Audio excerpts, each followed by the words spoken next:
March 7th, 1945. A grey morning in Hamburg, Germany. The knock came at 6 a.m.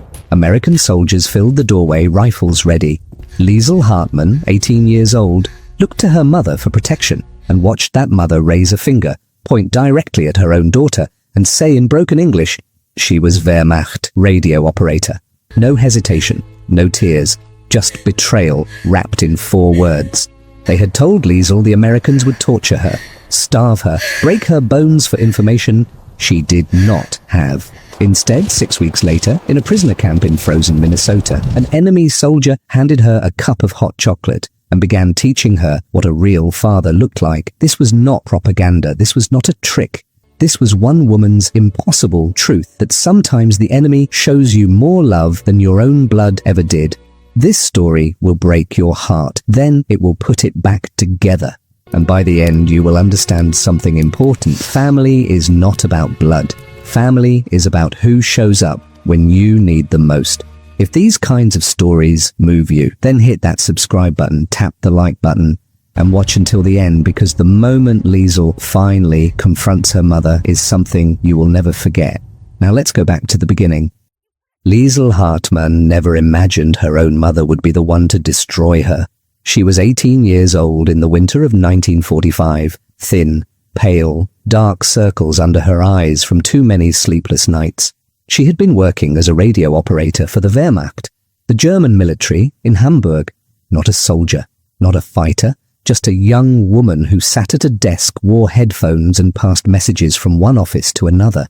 She had never fired a gun, she had never seen combat, but she wore the uniform, and in those final days of the war, that was enough to make her an enemy. Hamburg fell to the British in early March. The city was already broken. Over 42,000 civilians had died in the bombing raids of 1943 alone. Buildings stood like skeletons against the grey sky.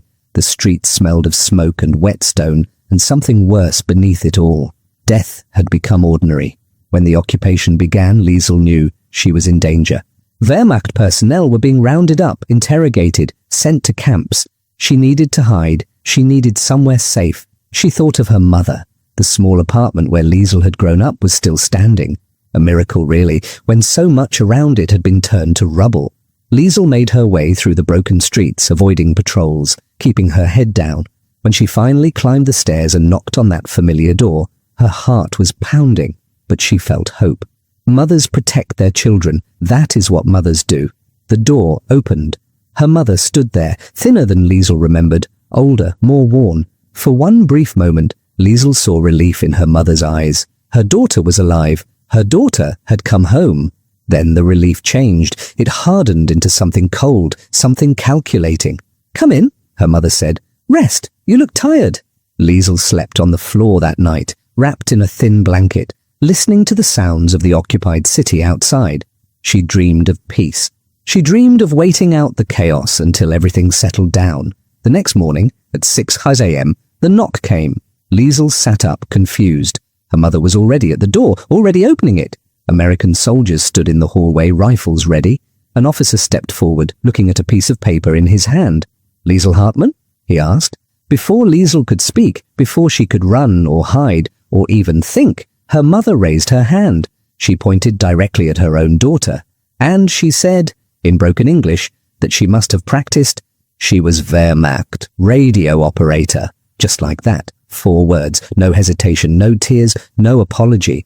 Liesl stared at her mother. She waited for an explanation. She waited for her mother to say it was a mistake, a misunderstanding, a trick to protect her somehow. But her mother did not look at her. Her mother looked at the American officer and waited. "Come with us," the officer said to Liesl. They took her that morning. They put her in a truck with other prisoners, soldiers, clerks, drivers, nurses, all of them wearing the same hollow expression, all of them afraid. Liesl did not cry when they arrested her. She did not cry during the interrogation at the processing center. She did not cry when they told her she would be transported to a prisoner of war camp. But inside, something had broken, something that would never fully heal. Later, she would learn why her mother had done it. The occupying forces were giving extra food rations to Germans who provided information. Bread, meat, butter, things that had become more valuable than gold in the starving city. Her mother had traded her daughter for a full stomach. I never forgot her face in that moment, Liesl would later write in her journal. The way she pointed at me like I was a stranger, like I was nothing. This was the paradox that would haunt her for years. Her own mother had betrayed her to the enemy, and the enemy, as she would soon discover, would treat her with more kindness than her own blood ever had. But that discovery was still weeks away. First, she had to survive the journey. The journey to the port took 3 days by train. Liesl sat pressed against the wooden wall of a boxcar, her arms wrapped around her knees, trying to make herself small. 60 women packed into a space meant for 40. The air smelled of unwashed bodies and fear. The train swayed and rattled over damaged tracks, stopping and starting without warning. They were given water twice a day, ladled through a small window in the door. Thin soup came with it, watery broth with a few pieces of potato floating in it. Liesl drank, but she could not eat. Her throat closed up every time she tried to swallow. At night, the women talked in low voices, sharing rumors, feeding each other's terror.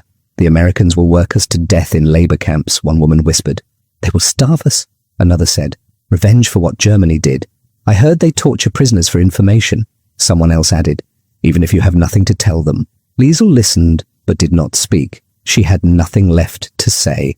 Her mother's betrayal had emptied her of words.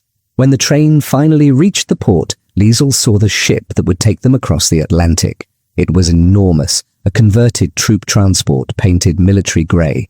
American sailors moved across the deck with smooth efficiency, calling to each other in English that Liesl could barely understand.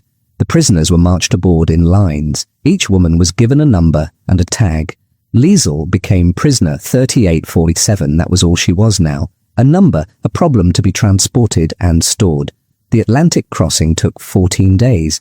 Liesl spent most of it in the hold with the other women, lying in a narrow metal bunk, stacked 3 high. The ship's engines ran constantly, a deep vibration she could feel in her bones. The air below deck was thick and hot, heavy with the smell of diesel fuel and too many bodies pressed together. Some women got violently seasick from the rolling motion of the waves. Others cried at night, muffling their sobs in thin blankets. Liesl did neither. She simply lay there, staring at the bunk above her, thinking about her mother's finger, that pointing, those 4 words. She was Wehrmacht. But something strange began to happen during those 14 days. The American sailors did not treat them like animals. They did not beat them. They did not withhold food or water. In fact, the rations on the ship were better than anything Liesl had eaten in the final year of the war. Real bread, canned meat, hot coffee. This must be a trick, one woman said. They fatten us up before they kill us. But the sailors just looked tired, bored even, like transporting enemy prisoners was simply another job. One sailor, barely 20 years old, even smiled at Liesl once when he handed her a cup of water. A genuine smile. Not cruel, not mocking, just human. It confused her. The enemy was supposed to be monsters. When the ship finally docked in New York Harbor, Liesl caught her first glimpse of America through a porthole. The skyline took her breath away. Buildings taller than anything she had ever seen, untouched by bombs gleaming in the winter sunlight. In Hamburg, entire neighborhoods were flattened. Here, everything stood intact, clean, impossibly wealthy. Over 2,800 prisoners of war arrived in New York that week alone. Liesl was just one small piece of a massive operation. The United States held over 425,000 German POWs on American soil by the end of the war, more than any other Allied nation. They were marched off the ship and onto trains heading west. No one explained where they were going. No one told them what would happen next. The prisoners simply followed orders, too exhausted and too frightened to ask questions. For 3 more days, Liesl traveled by train through the American countryside. She pressed her face to the cold window glass, watching towns roll past. Small houses with yards, cars on clean roads, children playing outside schools, shops with signs and merchandise in the windows. Everything looked whole, untouched, normal. How can they live like this? One woman whispered. Don't they know there is a war? But the war had never reached American soil, not like it had reached Germany.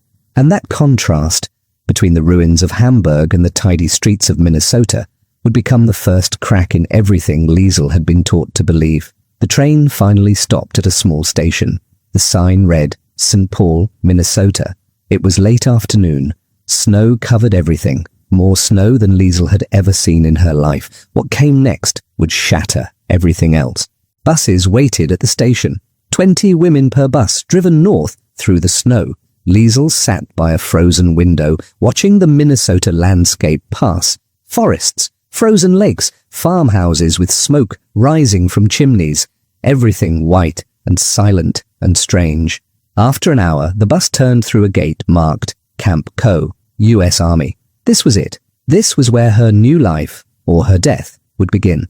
The camp was smaller than Liesl had expected, not some massive prison complex, but a collection of wooden barracks surrounded by wire fence. Guard towers stood at the corners, but the guards looked bored, leaning against railings, smoking cigarettes. The women were led into a building marked Processing. Inside, American soldiers sat behind desks, paperwork spread before them. They looked up as the women entered. Their expressions were not cruel or angry. They looked tired, maybe a little curious. That was all. One by one, the women were called forward, names checked, photographs taken, each woman given a file number. When Liesl's turn came, she stepped forward on shaking legs. The soldier behind the desk was older than the others, maybe in his late 40s, with grey at his temples and kind eyes. His name tag read, Sergeant H. Thompson. He looked at her paperwork, then looked up at her. Liesl Hartman, he read slowly, his accent thick, but his pronunciation careful. 18 years old, radio operator. He paused. You look cold. Liesl did not know what to say. She was cold. She had been cold for weeks, but she did not think it mattered. Sergeant Thompson stood up and walked to a cabinet.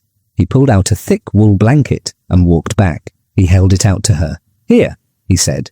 Wrap this around yourself. Liesl stared at the blanket. This had to be a trick, a test.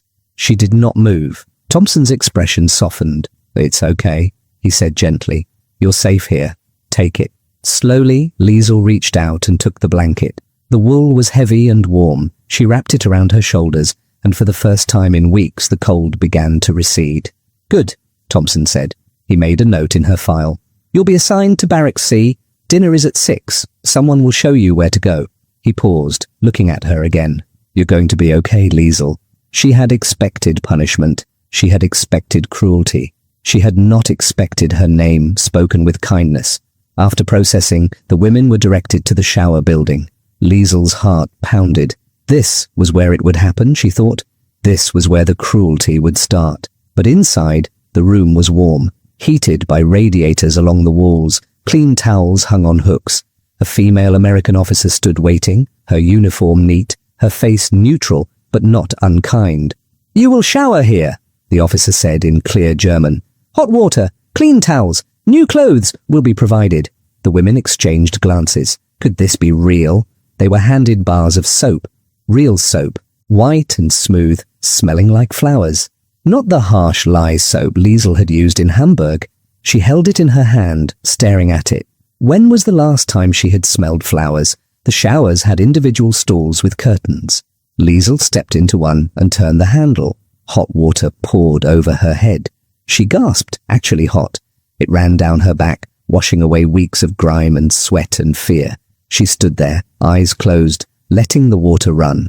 And for the first time since her mother's betrayal, Liesl began to cry. She cried silently, letting the water wash away her tears. She cried for the mother who had pointed at her. She cried for the home that no longer existed. And somewhere beneath all that pain, she cried because the enemy had given her hot water and soap, and she did not know what to do with that kindness.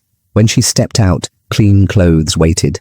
Not a uniform, but simple civilian clothes, a grey dress, thick socks, sturdy shoes, everything clean, everything whole. Dinner was served at 6 in the mess hall. The smell hit Liesl first. Roasted meat, bread, real vegetables. She picked up a tray and moved through the line. A soldier put roasted chicken on her plate. Another added mashed potatoes, green beans, thick bread with butter, a cup of coffee, steam rising. Liesl stared at the tray. This could not be real. This was more food than she had seen in a year. She sat down and took a small bite of chicken. The taste exploded on her tongue.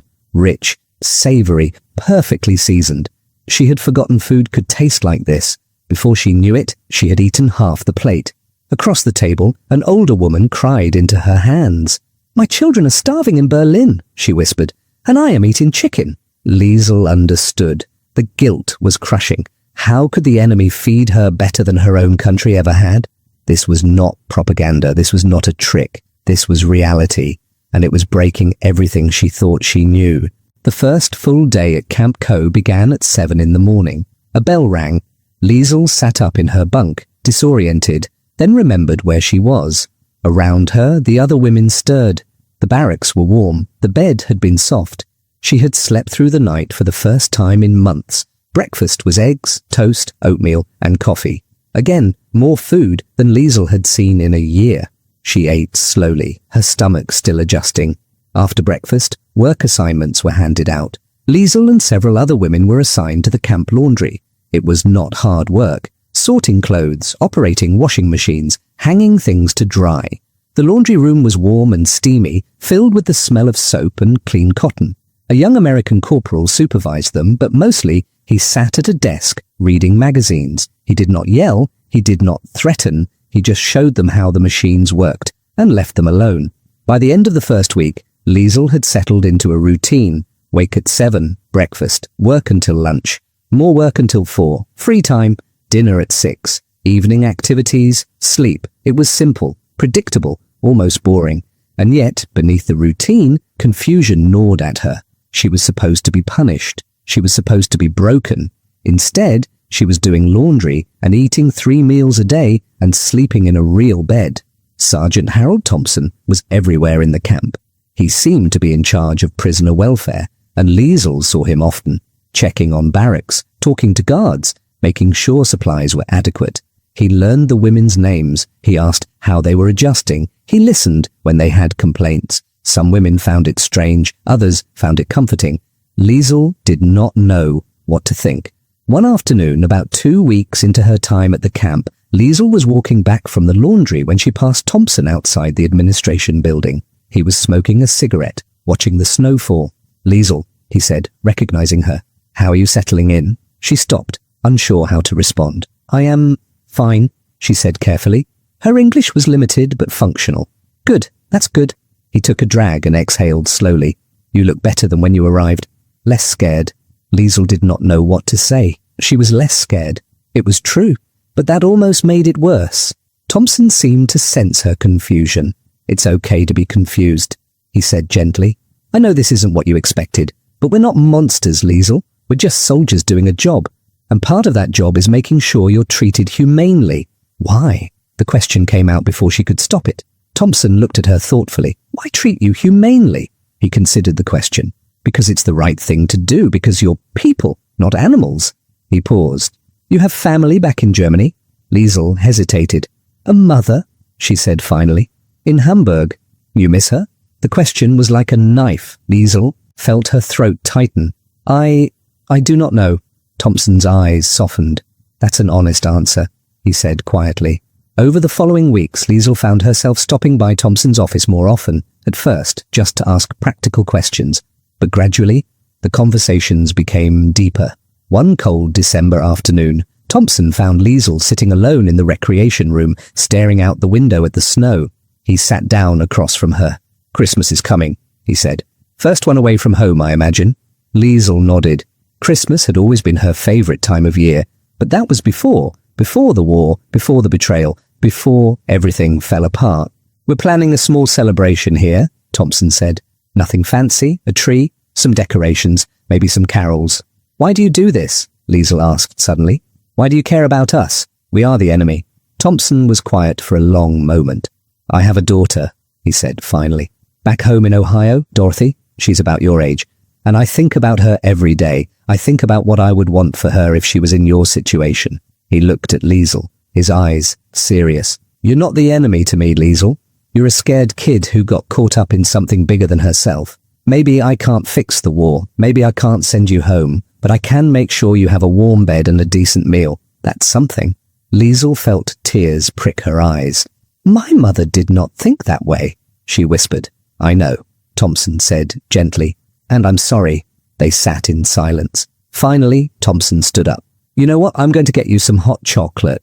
Best cure for a cold day." He disappeared and came back with 2 mugs of steaming hot chocolate. He handed one to Liesel. She took a sip.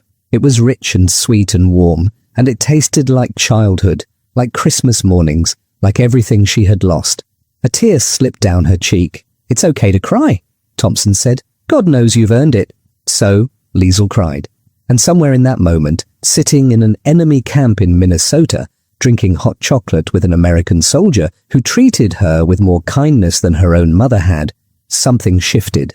The wall around her heart developed a crack, small but undeniable. In May 1945, the war in Europe ended. The news came over the radio one evening, crackling through the speakers in the recreation room. Germany had surrendered unconditionally. Hitler was dead. The Third Reich was finished. The women at Camp Co gathered around the radio, listening in stunned silence. Some cried, some sat in shock, some simply stared at nothing, trying to process what it meant. For Liesel, the news brought a strange mix of emotions: relief that the killing was over, grief for all that had been lost, and underneath it all, a deep, aching fear. The war was over. Soon she would be sent back. That night, Liesel could not sleep. She lay in her bunk, staring at the ceiling, her mind racing. Finally, she got up and walked outside. The night was warm, the air soft with the promise of summer. Stars scattered across the sky, more stars than she had ever seen in Hamburg, with its city lights. She heard footsteps behind her. Thompson appeared, wearing civilian clothes, looking tired. "Couldn't sleep either?" he asked. Liesel shook her head. They stood in silence for a while, looking up at the stars. "I am afraid," Liesel said finally. "I am afraid to go back." "I know," Thompson said. "I would be too." "Here, I feel safe," Liesel continued.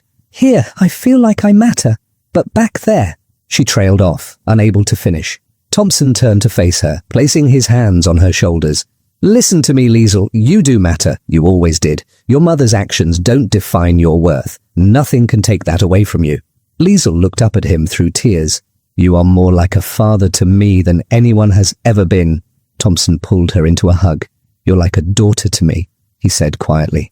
"I know that sounds strange, given the circumstances, but it's true." The women at Camp Co were allowed to write letters home. They were given paper, envelopes, and stamps. The letters would be reviewed by censors before being sent, but they could write. Liesel had written to her mother weeks earlier, a short, cold letter. "Mother, I am alive. I am in America in a camp. They are treating us well. I do not know when I will come home. I do not know if I want to." Liesel. No reply had come. Liesel had not expected one, but the silence still hurt. As spring gave way to summer, the camp began to change. The days grew longer, the air grew warmer, and Liesel began to change too. She gained weight, her cheeks filling out. The dark circles under her eyes faded. Her hair began to shine again. She looked healthy. She looked alive. More than that, she began to smile. She made friends among the other prisoners. She laughed at jokes. She sang songs in the recreation room. She felt like she belonged to something again. But beneath it all, she knew it could not last. In August, the announcement came. The women would be repatriated. Ships were being arranged. They would be going home. Over 372,000 German POWs were returned to Europe from American camps between 1945 and 1946. Liesel would be among them. The final weeks at camp passed too quickly. Liesel tried to memorize everything. The way sunlight streamed through the mess hall windows, the smell of fresh laundry, the sound of the other women laughing, the feeling of safety that had become so familiar. On her last day, Thompson called her to his office. When she arrived, he had prepared a small care package, food for the journey, a blanket, and a letter. "For when you arrive," he said. Liesel opened the letter with shaking hands. It was written in his careful handwriting. "Dear Liesel, by the time you read this, you'll be on your way back to Germany. I won't pretend it will be easy, but you have the strength to handle whatever comes. You've already survived so much. Remember, your mother's choices don't define your worth. You are valuable, you are loved, you matter. And somewhere in Ohio, there's a man who thinks of you as a daughter and always will. If you ever need anything, if you ever want to write, my address is at the bottom of this letter. Don't hesitate. You're not alone. Love, Harold Thompson." Liesel read it 3 times. Tears streaming down her face, she carefully folded it and placed it in her pocket. "Thank you," she whispered. "Thank you for being my father when my own mother could not be my mother." Thompson hugged her one last time. "Be safe, Liesel. Be happy. Live a good life." The next morning, she boarded the bus that would take her to the train station. As Campco disappeared behind her, Liesl realized the impossible truth. She was leaving home to go back to a place that had never really been one. The journey back to Germany was long and uncomfortable. The ship was crowded with returning prisoners, everyone anxious and uncertain about what they would find. When they finally arrived in Bremen, Liesl saw the devastation for the first time since she had left. The port city was a skeleton, buildings reduced to rubble, streets choked with debris. People moved through the ruins like ghosts, thin. Liesl found work in Munich as a secretary for a British occupation office.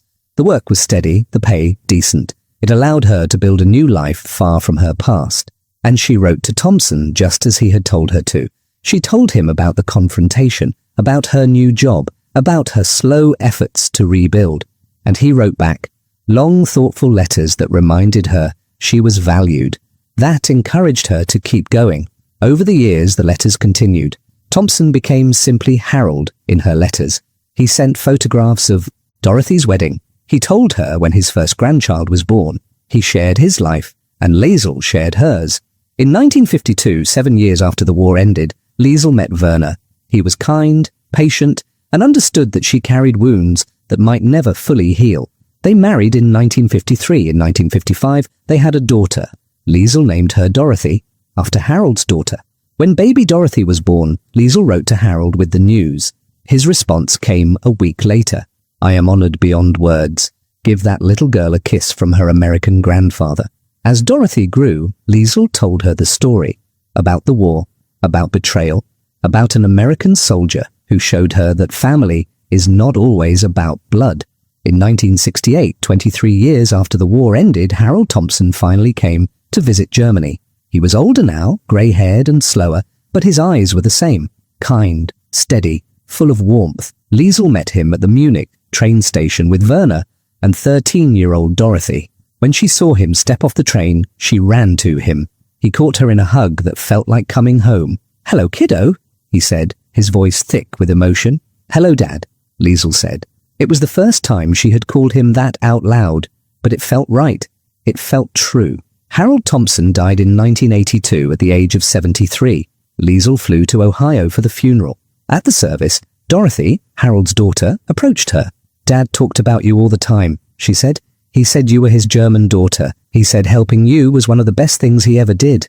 Liesl smiled through her tears. He saved me, she said, in every way a person can be saved. This is the story worth remembering. Not just the battles or the politics, but the small, human moments that reveal who we truly are. A mother who betrayed, a soldier who cared, a cup of hot chocolate that changed a life. Liesl Hartmann learned that blood does not make family. Love makes family. Showing up makes family. Kindness makes family. Her own mother had turned her into the enemy, but the enemy had become her father. This was not propaganda. This was not an exception. Over 425,000 choked with debris. People moved through the ruins like ghosts, thin, hollow-eyed, hungry. From Bremen, she made her way to Hamburg. The journey took 3 days on overcrowded trains and buses. When she finally reached her old neighborhood, she almost did not recognize it. The apartment building where she had lived was still standing, but many around it were not. Over 80% of Hamburg's city center had been destroyed during the war. Liesl climbed the stairs to her mother's apartment, her heart pounding. She did not know what she would say. She did not know if she even wanted to see her mother, but she had to know. She had to face it. She knocked on the door. For a long moment there was no answer. Then she heard footsteps. The door opened. Her mother stood there, thinner than Liesl remembered, older, more worn. When she saw Liesl, her eyes widened. Liesl, she breathed. Liesl looked at the woman who had betrayed her and felt a strange calm settle over her. I came to tell you I am alive, Liesl said quietly, and to tell you goodbye. Her mother's face crumpled. Liesl, please. No, Liesl interrupted. You made your choice. You pointed at me. You turned me in. I spent months not understanding why, but now I realize it does not matter why. What matters is that you did it, and I cannot forgive that. She pulled out the photograph Thompson had given her, him with his wife Eleanor and daughter Dorothy, standing in front of their Ohio home. I found a real family, Liesl said. People who cared about me, who protected me, who showed me what love looks like. They were supposed to be my enemies, but they were kinder to me than you ever were." Her mother was crying now, but Liesel felt nothing. The wound was too deep. "I am leaving Hamburg," Liesel said. "I am going to Munich to start over. I do not know if I will come back. Maybe someday, maybe never. But I want you to know that I survived. Despite what you did, I survived." She turned and walked away, down the stairs, out of the building, into the grey Hamburg morning. She did not look back. Liesel found work in Munich as a secretary for a British occupation office. The work was steady, the pay decent. It allowed her to build a new life far from her past. And she wrote to Thompson just as he had told her to. She told him about the confrontation, about her new job, about her slow efforts to rebuild. And he wrote back long, thoughtful letters that reminded her she was valued. That encouraged her to keep going. Over the years, the letters continued. Thompson became simply Harold in her letters. He sent photographs of Dorothy's wedding. He told her when his first grandchild was born. He shared his life, and Liesel shared hers. In 1952, 7 years after the war ended, Liesel met Werner. He was kind, patient, and understood that she carried wounds that might never fully heal. They married in 1953. In 1955, they had a daughter. Liesel named her Dorothy, after Harold's daughter. When baby Dorothy was born, Liesel wrote to Harold with the news. His response came a week later. "I am honored beyond words. Give that little girl a kiss from her American grandfather." As Dorothy grew, Liesel told her the story about the war, about betrayal, about an American soldier who showed her that family is not always about blood. In 1968, 23 years after the war ended, Harold Thompson finally came to visit Germany. He was older now, grey-haired and slower, but his eyes were the same, kind, steady, full of warmth. Liesel met him at the Munich train station with Werner and 13-year-old Dorothy. When she saw him step off the train, she ran to him. He caught her in a hug that felt like coming home. "Hello, kiddo," he said, his voice thick with emotion. "Hello, Dad," Liesel said. It was the first time she had called him that out loud.